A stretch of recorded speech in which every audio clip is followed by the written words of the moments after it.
현재 우크라이나에서는 18살부터 60살까지 시민들이 총과 화염병까지 들고 러시아군에 맞서 싸우고 있는데요.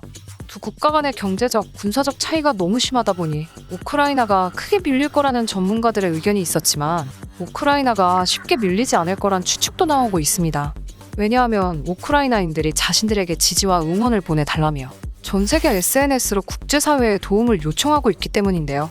어떤 상황인지 자세히 살펴보시죠.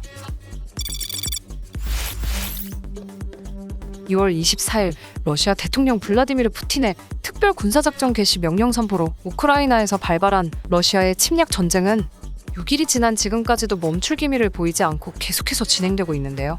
그런 가운데 지난 28일 우크라이나 키예프에 사는 비탈리 레온츠쿠가 컴퓨터 화면을 통해 한국에게 전쟁의 긴박한 상황을 전달했다고 합니다.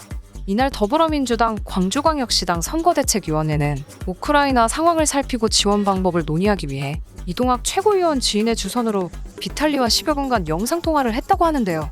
자신을 한국과 교역하는 농업사업가이자 3명의 딸과 부인을 둔 가장이라고 밝힌 비탈리는 러시아와의 전쟁이 발발한 직후 가족을 안전한 곳에 은신시키고 자발적으로 시민군에 참여했다.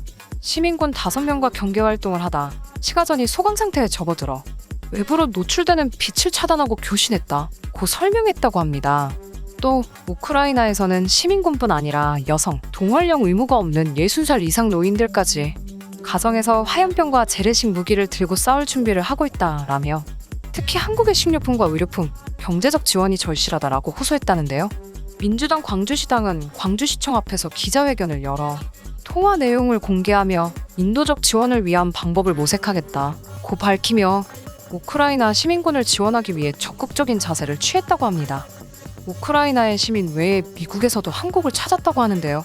지난 1일 미국의 조 바이든 대통령이 러시아의 우크라이나 침공과 관련해 블라디미르 푸틴 러시아 대통령을 겨냥해서 자유세계가 그에게 책임을 물을 것이라고 밝혔는데요. 특히 프랑스, 독일, 이탈리아 등 유럽연합 27개 회원국과 영국, 캐나다, 스위스, 호주, 뉴질랜드 그리고 한국까지 많은 나라들과 함께할 것이라며 바이든 대통령이 한국을 언급했다고 합니다.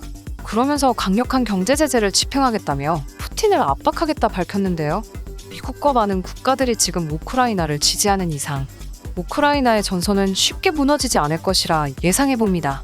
푸틴이 늦게나마 정신 차리고 빠른 시일 내에 종전하길 바라겠습니다. 오늘의 영상은 여기까지이며 내일 더 자세한 내용으로 찾아뵙겠습니다. 구독과 좋아요는 비바에게 큰 힘이 됩니다. 감사합니다.